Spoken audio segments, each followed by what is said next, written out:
Once upon a time, there was an old woman who had 2 sons, but her older son did not love his parents, and left his mother and brother. The younger one served her so faithfully, however, that all the people spoke of his filial affection. One day it happened that there was a theatrical performance given outside the village. The younger son started to carry his mother there on his back, so that she might look on.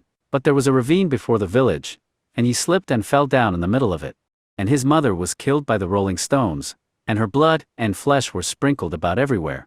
The son stroked his mother's corpse, and wept bitterly. He was about to kill himself when, suddenly, he saw a priest standing before him. The latter said, "Have no fear, for I can bring your mother back to life again." And as he said so, he stooped, gathered up her flesh and bones, and laid them together as they should be. Then he breathed upon them, and at once the mother was alive again. This made the son very happy, and he thanked the priest on his knees. Yet on a sharp point of rock he still saw a bit of his mother's flesh hanging, a bit about an inch long.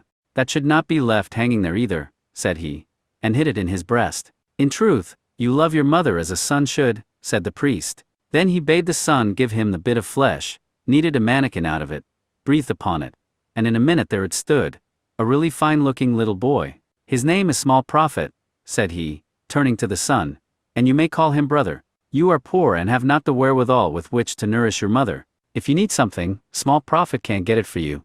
The son thanked him once more, then took his mother on his back again, and his new little brother by the hand, and went home. And when he said to Small Prophet, "Bring meat and wine," then meat and wine were at hand at once, and steaming rice was already cooking in the pot. And when he said to Small Prophet, "Bring money and cloth," then his purse filled itself with money, and the chests were heaped up with cloth to the brim. Whatever he asked for that he received. Thus, in the course of time, they came to be very well off indeed.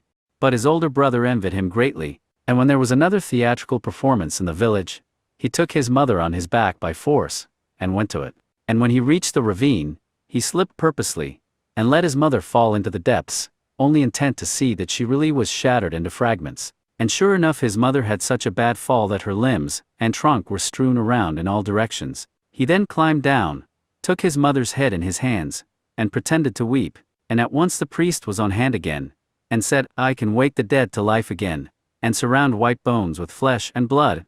Then he did as he had done before, and the mother came to life again. But the older brother already had hidden one of her ribs on purpose. He now pulled it out, and said to the priest, "Here is a bone left. What shall I do with it?" The priest took the bone, enclosed it in lime and earth, breathed upon it, as he had done the other time, and it became a little man, resembling Small Prophet, but larger in stature. "His name is Great Duty," he told his older brother. "If you stick to him he will always lend you a hand." The son took his mother back again, and Great Duty walked beside him. When he came to their courtyard door, he saw his younger brother coming out, holding Small Prophet in his arms. "Where are you going?" he said to him. His brother answered, "Small Prophet is a divine being, who does not wish to dwell for all time among men. He wants to fly back to the heavens, and so I am escorting him.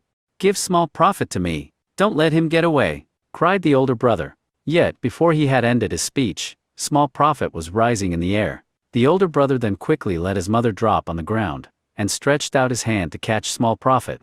But he did not succeed, and now Great Duty, too, rose from the ground, took Small Prophet's hand, and together they ascended to the clouds, and disappeared.